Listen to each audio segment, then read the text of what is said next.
नमस्कार, स्वागत आहे तुमचं माझ्या चॅनलला. तर आज आपण बनवणार आहे स्वादिष्ट अशी कोबीची भाजी. कमी मसाल्यामध्ये आज मी ही भाजी मस्त खरपूस अशी बनवणार आहे.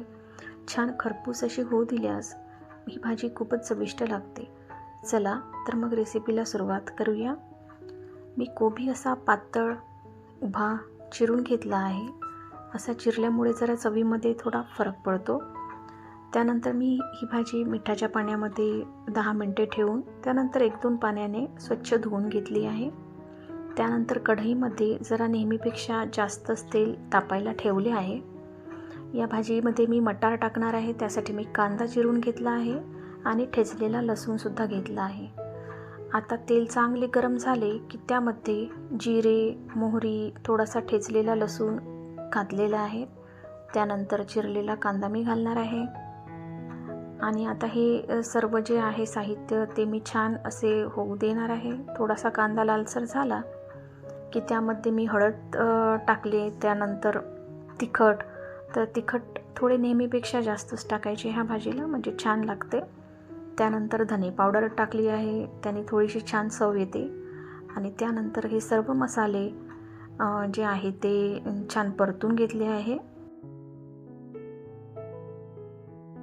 ते थोडा ठेचलेला लसूण घातलेला आहे.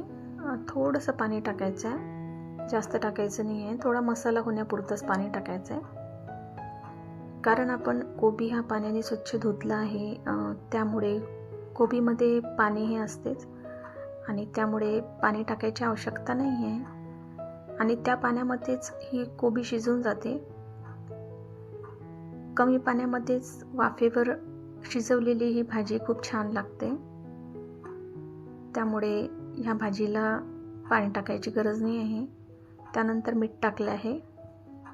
त्यानंतर ही भाजीवर झाकण ठेवून छान 2-3 वेळा खरपूस अशी भाजून घ्यायची आहे. त्यानंतर मी यामध्ये हिरवा ताजा वाटाणा टाकला आहे. तुम्ही जास्त पण टाकू शकता. वाटाणा टाकल्यामुळे ही भाजी खूप छान लागते. त्यानंतर बघा, ही भाजी थोडी मी जास्तच होऊ दिली आहे. थोडी लाल अशी आणि खूप जास्त झालेली भाजी ही खूप छान लागते, तुम्ही बघू शकता. त्यानंतर भाजीला जेव्हा तेल सुटू लागते तेव्हा आपण समजून जायचं की भाजी आपली छान अशी झालेली आहे. त्यानंतर वरून मी कोथिंबीर टाकला आहे.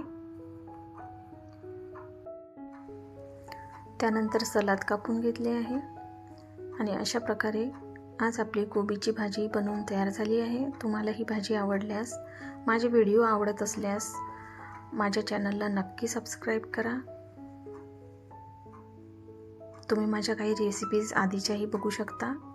ही जवसाची जी चटणी आहे ती चटणीची रेसिपी मी चॅनलला दिली आहे, तुम्ही नक्की जाऊन बघा. अशा प्रकारे आजचे जेवणाचे ताट तयार आहे. छान अशी कोबीची भाजी तयार आहे. आवडली असल्यास चॅनलला सबस्क्राईब करा.